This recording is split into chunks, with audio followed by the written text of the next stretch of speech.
The point of power is always in the present moment. ಅವ್ರು ಏನ್ ಹೇಳ್ತಿದ್ದಾರೆ ನೋಡಿ, all the events you have experienced in your lifetime up to this moment have been created by your thoughts and beliefs you have held in the past. ನೀವು ಏನನ್ನ past ಅಲ್ಲಿ held ಮಾಡ್ಕೊಂಡಿದ್ರಿ, ನಿಮ್ಮ thought, ನಿಮ್ಮ ಒಂದು ಅಸಂಪ್ಷನ್ ಅಲ್ಲಿ ನೀವೇನನ್ನ ಹಾಕೊಂಡಿದ್ರಿ, ಅದನ್ನ ಈಗಿನ ಒಂದು ರಿಯಾಲಿಟಿಲಿ ಅನುಭವಿಸ್ತಾ ಇದ್ದೀರಾ. ಅಂದ್ರೆ ಇದನ್ನ, ಆ ಒಂದು ರಿಯಾಲಿಟಿನ ಕ್ರಿಯೇಟ್ ಮಾಡಿದವರು ನೀವೇ.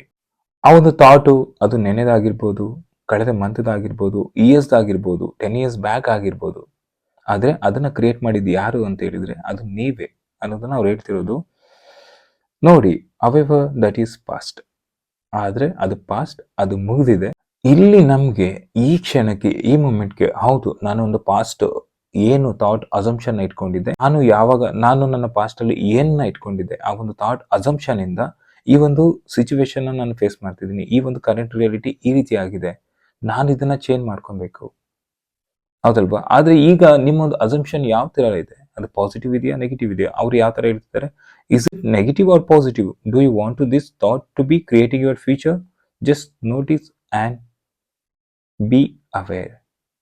ಈಗ ಓಕೆ, ನಿಮ್ಮ ಒಂದು ಥಾಟ್ ಅಸಂಪ್ಷನ್ನು ಅದು ಆಗಿತ್ತು ಹಿಂದೆ, ಪಾಸ್ಟ್ ಅಲ್ಲಿ ನಡೆದಿತ್ತು, ಆ ಘಟನೆ ಮುಗಿದೋಯ್ತು, ಹೌದಲ್ವಾ? ಆದ್ರೆ ನೀವು ಇವಾಗ ಜಸ್ಟ್ ಥಿಂಕ್ನ ಮಾಡಿ, ಈ ಒಂದು ನೆಗೆಟಿವ್ನ ನೀವು ಕ್ಯಾರಿ ಮಾಡಬೇಕಾ ಅಥವಾ ಪಾಸಿಟಿವ್ನ ಕ್ಯಾರಿ ಮಾಡಬೇಕಾ? ನಿಮ್ಮೊಂದು ಫ್ಯೂಚರ್ ಕ್ರಿಯೇಟ್ನ ಮಾಡ್ತಿದ್ದೀರಾ, you are the creator, right? In your mind you are the creator.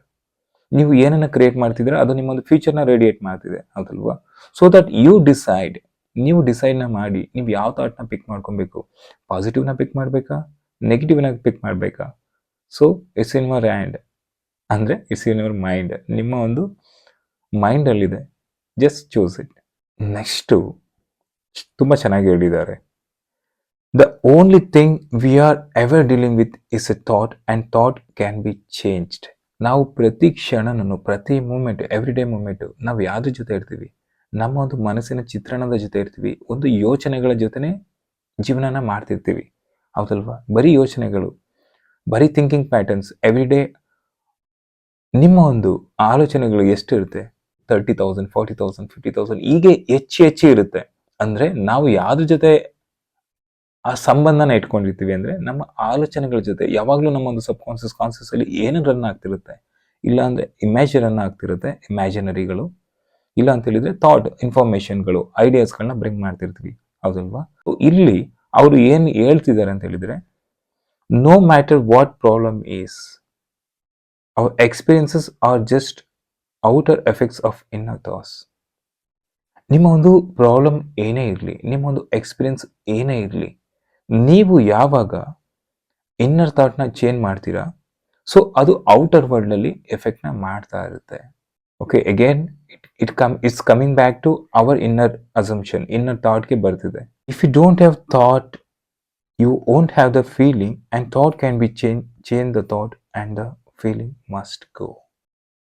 ಅಂದರೆ ಇಲ್ಲಿ ನೋಡಿ, ಅವರು ಇವಾಗ ನಿಮಗೆ ನೀವು ಹೇಟೆಡ್ ಫೀಲಿಂಗ್ನ ಇಟ್ಕೊಬಾರ್ದು. ಸೊ ನಿಮ್ಮೊಂದು ಥಾಟ್ ಇರುತ್ತೆ, okay I am a bad person ಅಂತ. ನೀವೊಂದು ಥಾಟ್, ಆ ಥಾಟ್ನ ನೀವು ಹೆಚ್ಚೆಚ್ಚು ಅದನ್ನೇ ರಿಪೀಟ್ ಮಾಡ್ತಿರ್ತೀರಲ್ವಾ? ಸೊ ದಟ್ ನೀವು ಅದನ್ನ ಹೆಚ್ಚೆಚ್ಚು ರಿಪೀಟ್ ಮಾಡ್ತಾ ಹೋದಂತೆ ನಿಮ್ಗದು ಆ ಒಂದು ಫೀಲಿಂಗ್ ಕ್ರಿಯೇಟ್ ಆಗುತ್ತೆ. ಆ ಎಮೋಷನ್ನ ಜೊತೆಗೆ ಆ ಒಟ್ಕೊಂಡಿರುತ್ತೆ ಅದೊಂದು ಫೀಲಿಂಗ್. ಆ ಒಂದು ಫೀಲಿಂಗ್ ಏನಾಗುತ್ತೆ, ನಿಮ್ಮೊಂದು ಥಾಟ್ ಅವ್ರಿಗೆ ಮರ್ಜ್ ಆಗುತ್ತೆ. ಸೊ ಅದು ಏನನ್ನ ರೇಡಿಯೇಟ್ ಮಾಡುತ್ತೆ, ನಿಮ್ಮೊಂದು ಸರೌಂಡಿಂಗ್ಸ್ ಅಲ್ಲಿ, ನಿಮ್ಮೊಂದು ಸಿಚುವೇಶನ್ ಅಲ್ಲಿ ನೆಗೆಟಿವ್ನ ರೇಡಿಯೇಟ್ ಮಾಡೋಕ್ಕೆ ಶುರು ಮಾಡುತ್ತೆ ಅದು. ಅಂದರೆ simple, if you don't have the thought, you won't have the feeling. ನಿಮಗೆ ಆ ಥಾಟೇ ಇಲ್ಲ ಅಂದರೆ, I am a bad person, ಅಥವಾ I am not good enough, ಈ ಥರದ್ದೆಲ್ಲ ಥಾಟು ನೀವು ಅದನ್ನು ಚೇಂಜ್ ಮಾಡಿದ್ರೆ, ಫ್ಲಿಪ್ ಮಾಡಿದ್ರೆ, ಅಥವಾ ನೀವು ಆ ಥಾಟೇ ಬರಲಿಲ್ಲ ಅಂತ ಹೇಳಿದ್ರೆ ಹೇಗಿರುತ್ತೆ? ಅಂದರೆ ಪಾಸಿಟಿವ್ ಇದ್ದರೆ ನೀವು ಪಿಕ್ ಮಾಡ್ಬೋದು, ಅದನ್ನು ಯೂಸ್ ಮಾಡ್ಬೋದು, ಕಂಟಿನ್ಯೂಷನ್ಗೆ ಹೋಗ್ಬೋದು. ಆದರೆ ನಿಮ್ಮಲ್ಲಿ ಇದು ನೆಗೆಟಿವ್ ಬಂದಾಗ ಯಾವ ಥರ ಆಗುತ್ತೆ, ನಿಮ್ಮ ಲೈಫ್ಗೆ ಇಂಪ್ಯಾಕ್ಟ್ನ ಮಾಡುತ್ತೆ. ಎಷ್ಟು ಅದ್ಭುತವಾಗಿ ಹೇಳ್ತಿದ್ದಾರೆ ಅಂದರೆ, it doesn't matter how long we have had a negative pattern, the point of power is in the present moment. ನಮ್ಮಲ್ಲಿ ಎಷ್ಟೋ ನೆಗೆಟಿವ್ ಪ್ಯಾಟರ್ನ್ ಇರಲಿ, ಹಳೇದು ಎಂಥ ನೆಗೆಟಿವ್ ಇರಲಿ, ಆದರೆ ಅದನ್ನು ಚೇಂಜ್ ಮಾಡುವಂಥ ಶಕ್ತಿ ಯಾವುದಕ್ಕಿದೆ ಅಂದರೆ ಈ ಒಂದು ಪ್ರೆಸೆಂಟ್ ಮೂಮೆಂಟ್ಗೆ ಇದೆ. What a wonderful thing to realise, we can begin to be free in this moment. ಇಲ್ಲಿ ನೋಡಿ ಏನು ಹೇಳ್ತಿದ್ದಾರೆ ಅಂತ ಹೇಳಿದ್ರೆ, what a wonderful things to realise. ಇದನ್ನ ರಿಯಲೈಸ್ ಮಾಡ್ಕೊಬೋದು ಇನ್ಸ್ಟೆಂಟ್ ಆಗಿ. ಈಗ ನೀವು ಈ ವಿಡಿಯೋನ ನೋಡ್ತಿದ್ದೀರಾ ಅಂತ ಹೇಳಿದ್ರೆ, ಹೌದಲ್ವಾ? ಈ ಒಂದು ಪಾಸ್ಟ್ ಎಮೋಷನ್ ಇತ್ತಲ್ವ, ಫಸ್ಟ್ ಏನು ಥಾಟ್ ಇತ್ತಲ್ವ, ಅದು ಅಸಂಪ್ಷನ್ ಇತ್ತಲ್ವ, ಅದನ್ನ ಚೇಂಜ್ ಮಾಡ್ಕೊಬೋದಲ್ವಾ? ಅದು ನನ್ನಿಂದ ಸಾಧ್ಯ ಆಗುತ್ತೆ ಅಲ್ವಾ? ಆ ಒಂದು ಕ್ಷಣ ನೀವು ಅಂದುಕೊಂಡ ತಕ್ಷಣನೇ ನಿಮ್ಗೆ ರಿಯಲೈಸ್ ಆಗುತ್ತೆ.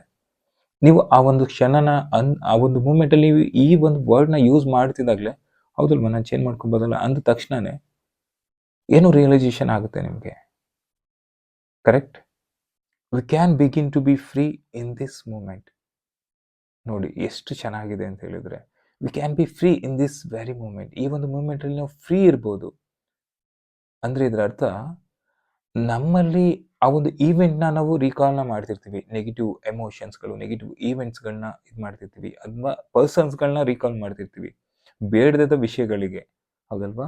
ಆ ಒಂದು ಯಾವುದೇ ಒಂದು ಈವೆಂಟ್ನ ನೀವು ಈ ಕ್ಷಣಕ್ಕೆ ತರದೇ ಇದ್ರೆ, ಯಾವೊಂದೇ ವ್ಯಕ್ತಿಗಳನ್ನ ಈ ಕ್ಷಣಕ್ಕೆ ತರದೇ ಇದ್ರೆ, ನೀವು ಹೇಗಿರ್ತೀರಾ? ಕಂಪ್ಲೀಟ್ಲಿ ಫ್ರೀ ಆಗ್ತೀರಾ, ಹೌದಲ್ವಾ? ನಿಮ್ಮದು ಮೆಂಟಲಿ ಇದು ಎಲ್ಲ ನಡೀತಿರೋದಲ್ಲಿ ಇದೊಂದು ಮೆಂಟಲ್ ಪ್ರೋಸೆಸ್ ಅಲ್ಲಿ, ಹೌದಲ್ವಾ? ಅಂದ್ರೆ ನಿಮ್ಮೊಂದು ಮೈಂಡ್ನ ಒಂದು ಸುಪ್ತ ಮನಸ್ಸಿನ ಪ್ರೋಸೆಸ್ ಆಗ್ತಾ ಇರೋದು, ಅದನ್ನ ನಡೀತಾ ಇರೋದು ಇಲ್ಲಿ. ಇದು ಅರ್ಥ ಇಷ್ಟೇ. ಈ ಒಂದು ಪ್ರೆಸೆಂಟ್ ಮೂಮೆಂಟ್ ಅಲ್ಲಿ ಯಾವುದೇ ಒಂದು ಬ್ಯಾಡ್ ಎಮೋಷನ್ಗಳನ್ನ, ಬ್ಯಾಡ್ ಥಾಟ್, ಅಸಂಪ್ಷನ್ಗಳನ್ನ ಬ್ರಿಂಗ್ ಬ್ಯಾಕ್ ಮಾಡಬಾರ್ದು ಈ ಒಂದು ಮೂಮೆಂಟ್ಗೆ. ಆ ಸಿಚುವೇಶನ್ ಅದನ್ನ ಅಲ್ಲೇ ಬಿಡಬೇಕು. ಈ ಒಂದು ವೆರಿ ಮೂಮೆಂಟ್ ಅಲ್ಲಿ ನಾವು ಏನಾಗಬೇಕಾಗಿದ್ದೀವಿ, ಏನಾಗಬೇಕಾಗಿದೆ ನಮ್ಮ ಒಂದು ಲೈಫಲ್ಲಿ, ಅದನ್ನ ನಾವು ಕ್ಯಾರಿ ಮಾಡೋದಕ್ಕೆ ಪ್ರಯತ್ನ ಮಾಡಬೇಕು, ಪ್ರಯತ್ನ ಪಡಬೇಕು, ಅದನ್ನ ರೀಕ್ರಿಯೇಟ್ ಮಾಡ್ತಾ ಇರಬೇಕು.